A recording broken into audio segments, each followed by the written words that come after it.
बातमी पुण्यातून आहे। पुण्यातल्या सह्याद्री हॉस्पिटलची तोडफोड करण्यात आली आहे। रुग्णाच्या मृत्यूनंतर नातेवाईक चांगलेच आक्रमक झाले। हडपसरमधल्या सह्याद्री हॉस्पिटलमध्ये या रुग्णाच्या नातेवाईकांनी हा राडा घातला। हातामध्ये कुदळ फावडे घेऊन या रुग्णालयाची तोडफोड करण्यात आली।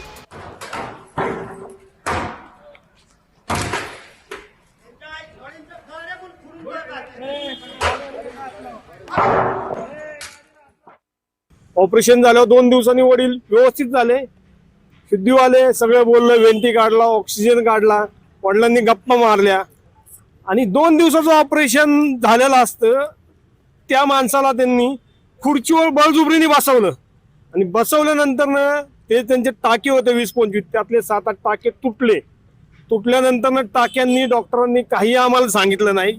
इन्फेक्शन आहे बॉडी, त्या संध्याकाळी त्यांनी वडिलांना सिटी स्कॅनवर नेलं, अक्षरशः आपटलं।